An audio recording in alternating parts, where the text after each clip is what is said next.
안녕하십니까? 예.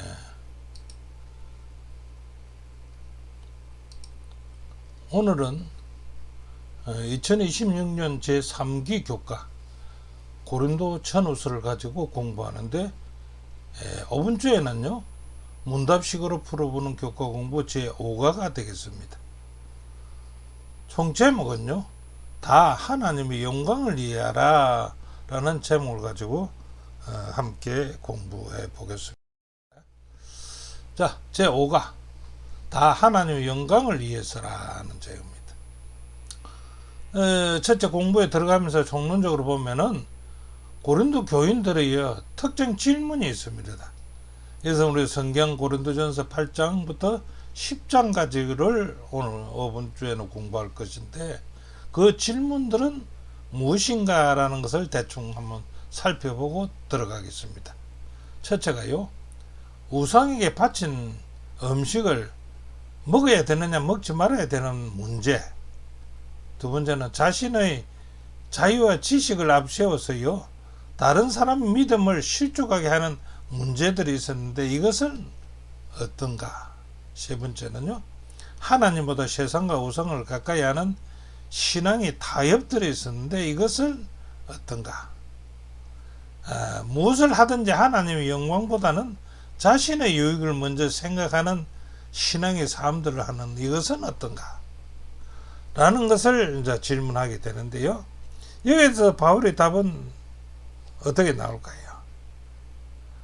보니까요, 모든 행동의 기준은요 하나님의 영광이어야 한다라고 고린도전서 10장 31절에 말씀하셨지요. 두 번째는요, 자신의 자유보다는요 행자의 믿음과 유익을 먼저 생각해야 하는 것이 신앙인이 아닌가. 세 번째는요, 우상숭배와 어떤 행태의 타협도 피해야 한다는 것입니다. 타협했어야 되겠습니까? 자, 네 번째는 그리스도를 본보다 다른 사람을 구원하는 삶을 살아야 하는 것이 옳은 것 아니냐라고 바울은 답변합니다. 그래서 바울의 결론은요 기억절입니다. 기억절에 모든 결론의 답이 나왔다 했네. 그런즉 너희가 먹든지 마시든지 무엇을 하든지 다 하나님의 영광을 위해서 하라라는 고린도전서 10장 31절이 기억절이 되겠습니다. 자, 1월 문제 들어갑니다. 지식 대 사랑입니다. 지식 대 사랑. 당시 고린도 교회에서는요 왜 우상에 바친 음식 문제가 발생했을까요? 답은 이렇습니다. 당시 고린도에서는요 많은 고기들이 우상에게 제사를 드린 후에 시장에서 팔았고요, 그것을 사다가 잔치에 사용되기도 했다는 것입니다. 그래서 성도들은요 그 음식을 두고 먹어도 된다, 또 다른 사람들은 먹으면 안 된다는 두 부류로 나눠졌다는 것입니다. 이게 문제가 된 거지요. 근데 그걸 이제 살펴보면, 속들을 살펴보면은 먹어도 된다는 주장을 하는 사람도 있습니다. 고린도 8장 4절에 보면 우상의 제물에 대해서는 우리가 우상은요 세상에 아무것도 아니지 않느냐, 이 세상에는 하나님 한 분밖에 없는데 우상에게 바쳤다는 것이 문제가 되겠느냐, 먹으면 안 된다는 주장하는 부류는 어떻게 하느냐. 사도행전 15장 29절에 있는 말씀이 되겠죠.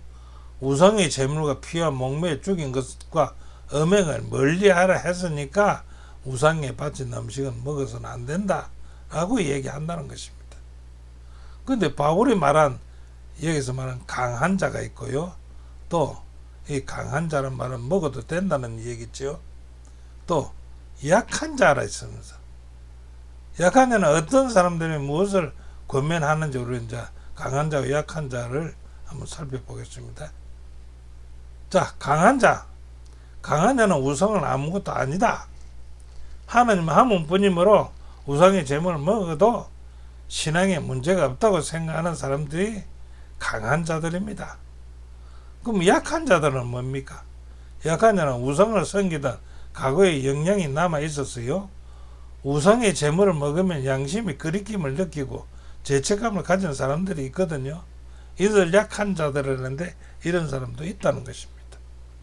그래서 바울은요, 강한 자가 자신의 자유를 주장하기보다는 약한 자를 배려해야 한다고 권면하고 있지 않습니까? 그 강한 자가 자기의 지식대로 하느님 한 분이기 때문에 다른 건 문제 없다, 먹어도 된다라고 주장하는 것보다는, 그런 주장보다는 약한 자를 좀 배려해서 하는 것이 좋지 않느냐라는 말씀이 되겠지요. 자, 세 번째, 바울은요, 왜 지식을 사랑과 대비하여 강조했습니까? 오늘 제목이 지식 대 사랑이죠. 그래서 바울은 왜 지식을 사랑과 대비하여 강조했는지를 한번 볼까요? 답을 말한다면 지식은요, 사람을 어떻게 만듭니까? 교만하게 만들죠. 근데 사랑은요, 행제를 세우고 공동체를 하나 되게 하기 때문에 뭐가 더 나을까요? 사랑이 더 낫지요. 바울은 자신의 지식이나 권리보다는 행제의 믿음과 유익을 먼저 생각하는 사랑을 더 강조했다는 것이죠. 고린도서 8장 1절에 보면은, 여기서 이제 답변을 한번 찾아보겠는데, 지식은요, 교만하게 합니다. 그러나 사랑은요, 덕을 세우게 한다는 것입니다. 예, 그래서 만일 음식이 내 행제를 실족하게 한다면은, 바울은 말해, 나는 영원히 고기를 먹지 아니하리다. 예, 실족하고 약한 사람을 생각해서 자기는 그 고기 안 먹겠다는 겁니다. 이 바울의 신앙을 볼 수가 있습니다. 자, 바울은요, 무엇을 먹느냐 보다요, 어떤 마음으로 행제를 대하느냐를 더 중요하게 여기지 않습니까?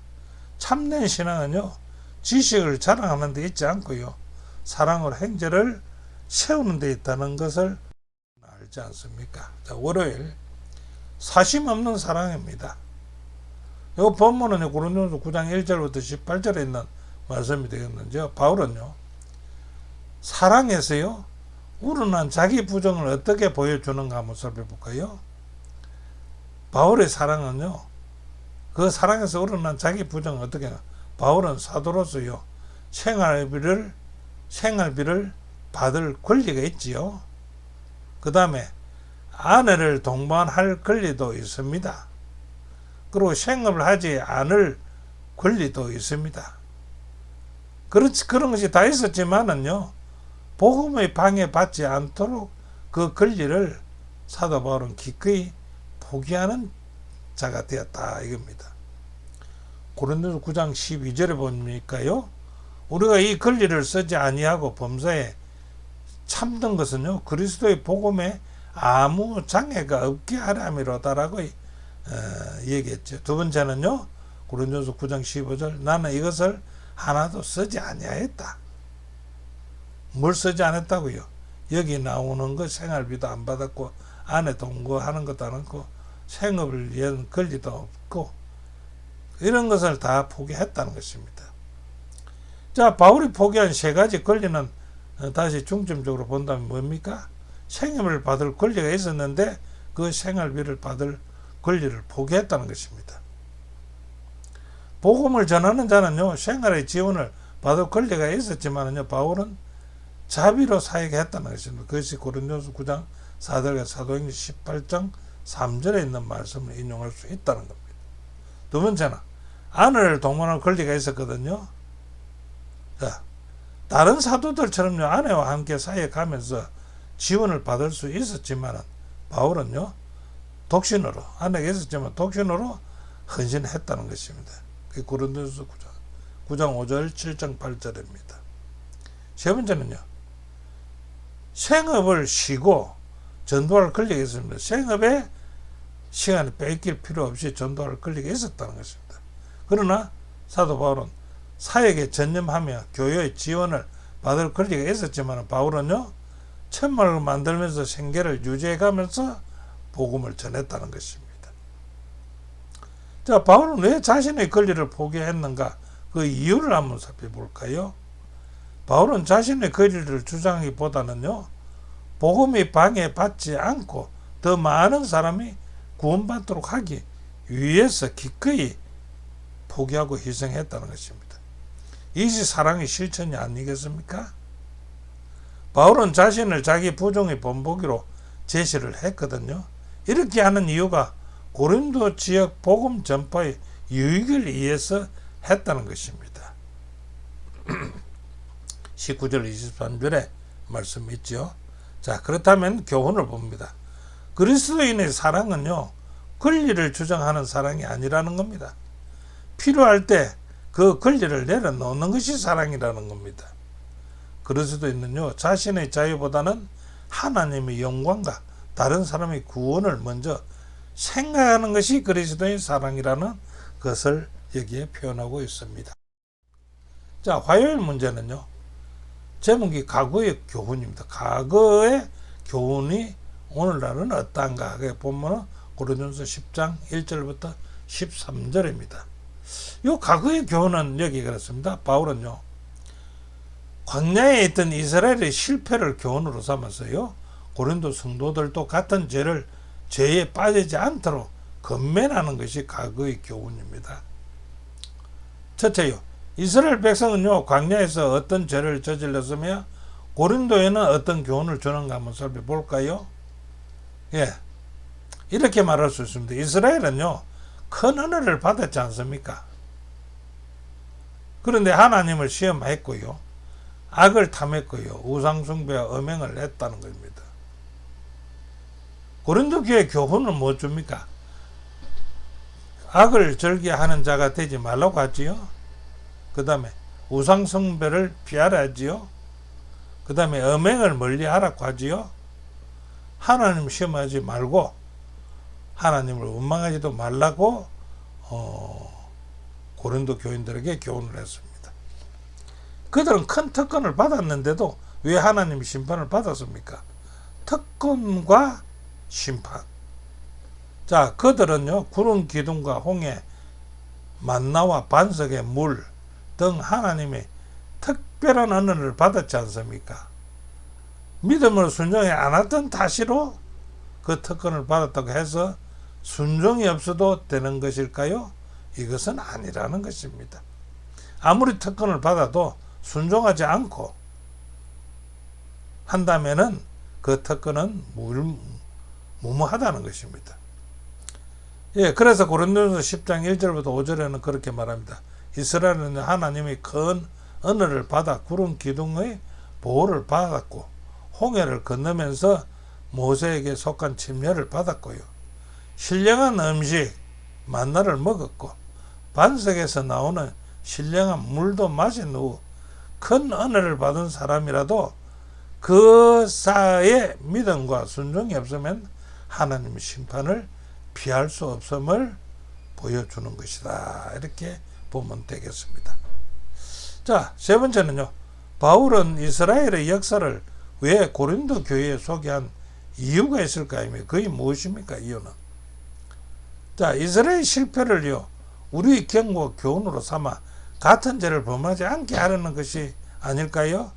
그래서 고린도전서 10장 11절에는 그들에게 일어난 이런 일은 본보기가 되고요, 또 말세를 만나 우리에게도 깨우치기 위하여 기록되었다라고 합니다.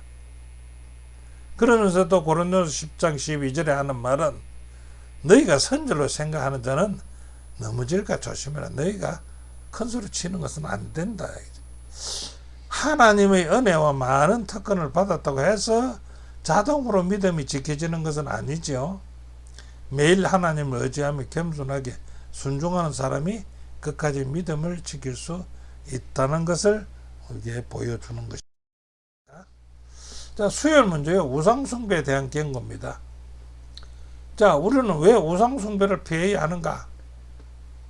피해야 되죠. 우상은 아무것도 아니지만은요, 그래서 아무것도 아니다 해서 우상숭배해도 됩니까? 아니요. 우상을 숭배하는 행위는요, 무슨 행위입니까? 귀신과 교제하는 행위이기 때문에 우상숭배하지 말라는 거지.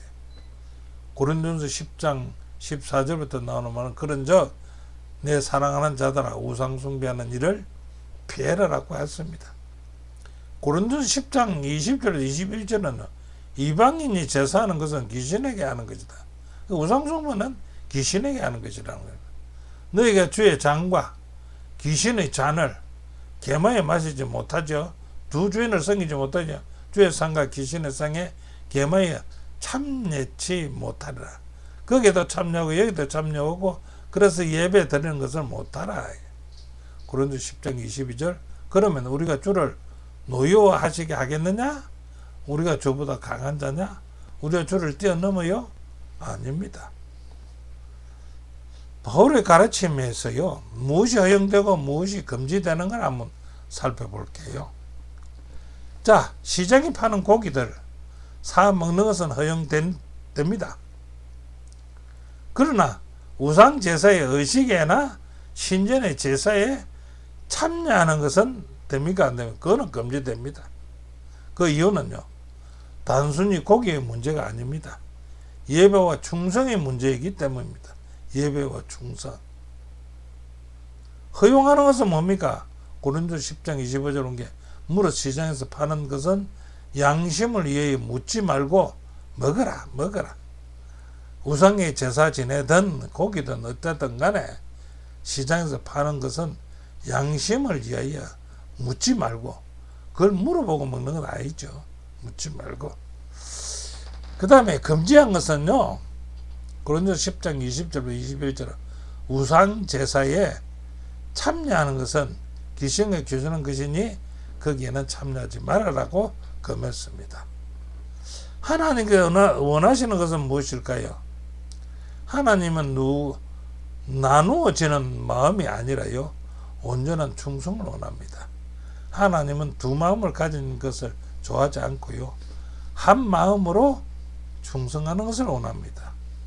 신명기 6장 4절로 5절은 그렇게 말합니다. 너는 마음을 다하고 뜻을 다하고 힘을 다하여 네 하나님 여호와를 사랑하라.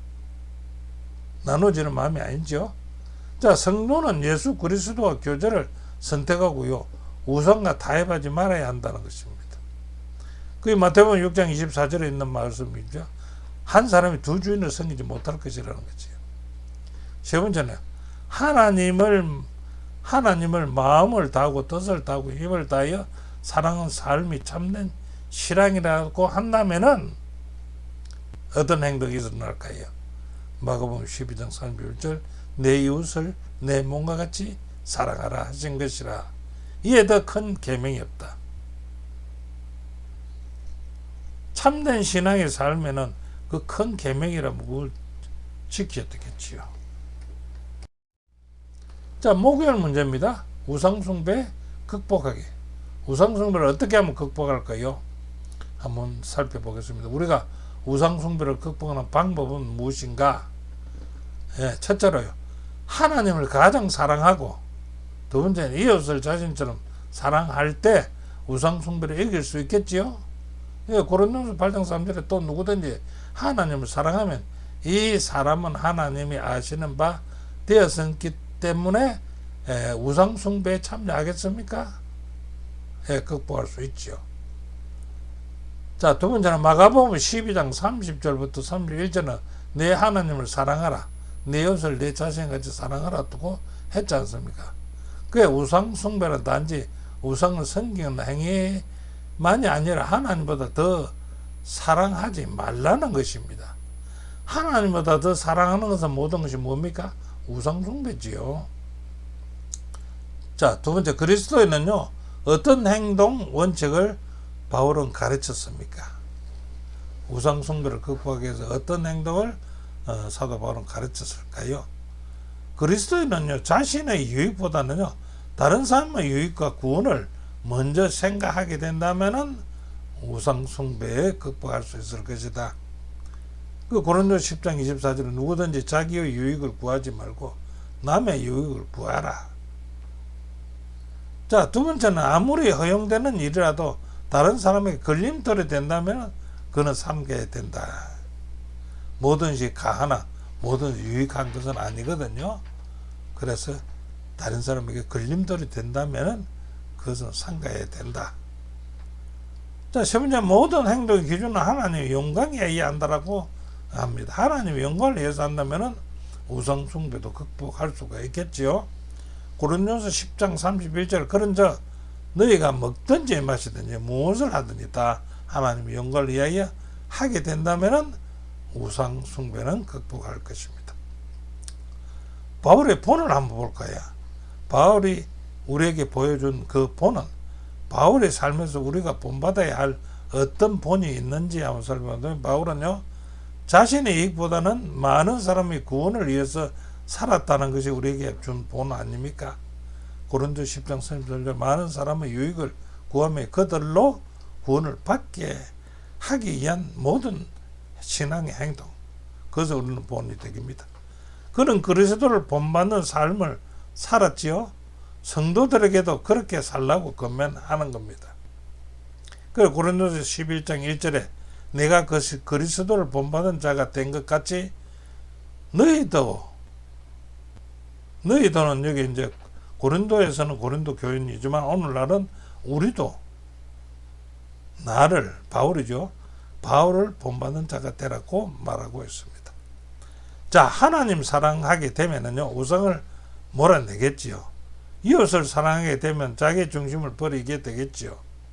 하나님의 영광 모든 행동이 기준이 된다면은 우상을 버리고 극복할 수가 있을 것입니다. 그렇죠. 자, 그 다음에 5번째 그 공부의 결론을 한번 내려볼까요?